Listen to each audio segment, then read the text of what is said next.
최근 우크라이나와 러시아의 일촉즉발의 긴장된 상황이 계속되고 있습니다. 러시아의 13만 군대가 우크라이나 국경에 집결하였고 푸틴은 우크라이나 동부에 군 진입을 명령하였습니다. 우크라이나에서는 어린아이부터 백발의 할머니를 포함해 대부분의 민간인들이 일상을 멈추고 전투태세에 들어갔습니다. 전쟁을 대비해 민간인들이 모두 총을 쏘는 법을 배우기 시작한 것이죠. 과연 거대한 나라 러시아는 도대체 뭐가 아쉬워서 작은 나라 우크라이나를 공격하는 것일까요?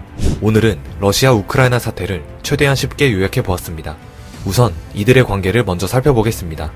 러시아와 우크라이나가 바로 붙어있는 것을 보면 알 수 있듯이 이 둘은 과거부터 한 뿌리였습니다. 러시아와 우크라이나는 아주 먼 옛날 키예프 루시라는 한 국가에서 갈라져 나왔으며 같은 동슬라브족이기 때문에 인종적으로도 매우 가깝습니다. 하지만 시간이 흘러 근대에 들어오면서 이들의 양숙은 점점 깊어졌습니다.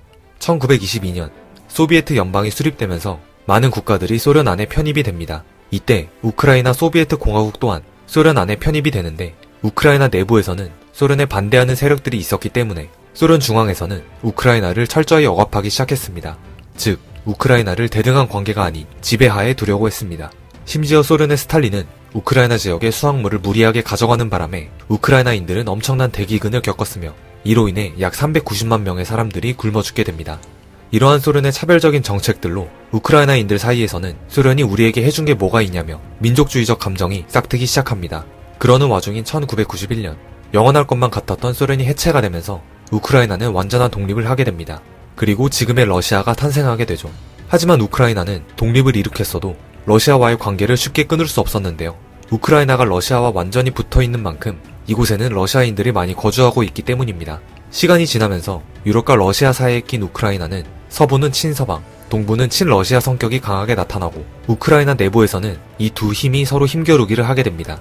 현재도 친러 성향이 많이 몰려있는 돈바스 지역에서는 친러 성향의 반군과 우크라이나 정부군 사이와의 전쟁이 지금까지도 계속되고 있습니다. 한편 소련 붕괴 이후 사회주의 나라들과 옛 소련 소속국들이 유럽연합과 나토에 가입하면서 대부분이 서방에 넘어가기 시작했습니다. 참고로 나토는 미국을 중심으로 서방 세계의 주축이 되는 세력으로 과거 소련의 공산주의 세력에 대항하기 위해 만들어진 기구입니다. 현재는 소련이 무너졌음에도 불구하고 러시아 국경 쪽으로 새로운 국가들을 계속해서 가입시키고 있습니다. 그리고 이제 코앞에 있는 우크라이나만 남게 되는데 러시아의 푸틴은 이곳만큼은 서방으로부터 반드시 지키려고 하는 것입니다. 우크라이나가 나토에 편입되면 러시아 바로 앞에 서방 군사시설 및 병력 배치가 이루어질 수 있기 때문에 푸틴은 나토와 국경을 맞대게 되는 만큼은 양보할 수 없다는 입장인 것이죠. 특히 우크라이나의 땅은 척박한 러시아에 비해 지구상에서 가장 비옥한 흑토지대를 가지고 있어 엄청난 양의 밀을 생산할 수 있는 축복의 땅입니다. 또한 우크라이나는 벨라루스와 함께 유럽 진출의 관문 역할을 해주는 땅입니다. 즉 지정학적, 정치적, 군사적으로도 우크라이나는 소련에게 중요한 교두보 역할을 하기 때문에 이러한 땅을 푸틴 입장에서는 서방국에 절대 뺏기고 싶지 않은 것이죠. 그렇게 푸틴은 기회가 날 때마다 우크라이나의 땅을 되찾기 위해 갖은 노력을 했는데 그 첫 번째 사건이 바로 크림반도 합병입니다.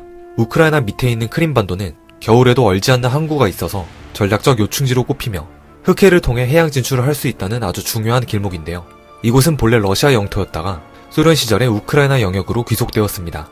하지만 막상 소련이 붕괴되면서 크림반도가 고스란히 우크라이나 땅이 되자 러시아는 이 중요한 땅을 계속해서 되찾고 싶어 했습니다. 때문에 러시아는 크림반도를 호시탐탐 노리기 시작하는데 그때 좋은 생각 하나를 해냅니다. 크림반도는 사실상 우크라이나인보다 러시아인이 더 많이 살고 있었고 친러 세력이 강했기 때문에 러시아는 이 점을 이용한 것이죠. 그렇게 크림반도 주민들을 대상으로 러시아와의 합병을 위한 찬반 투표를 실시하여 96.6%라는 압도적인 찬성으로 크림반도는 러시아로 합병되게 됩니다. 현재 이곳은 러시아가 실질적으로 지배하고 있지만 국제사회에서는 이를 인정하지 않으며 크림반도를 우크라이나의 영토로 보고 있죠. 두 번째는 앞서 언급했지만 돈바스 지역입니다. 우크라이나 내에서도 러시아인이 많이 거주하고 있는 이 돈바스 지역도 우크라이나로부터 벗어나려고 하고 있고 러시아도 이들을 뒤에서 지원해주고 있습니다. 최근에는 푸틴이 돈바스 지역에 속한 도네츠크 인민공화국과 루간스크 인민공화국의 독립을 승인하면서 러시아와의 우호, 협력, 원조에 관한 조약에도 서명했죠. 하지만 우크라이나 입장에서는 이렇게 러시아가 자신의 영토를 호시탐탐 노리고 있으니 나토에 가입해서 국제사회의 보호를 받고자 하는 것입니다. 만약 우크라이나가 나토에 가입한다면 확실히 미국과 우호국들의 보호를 받고 러시아를 견제할 수 있는 것이죠.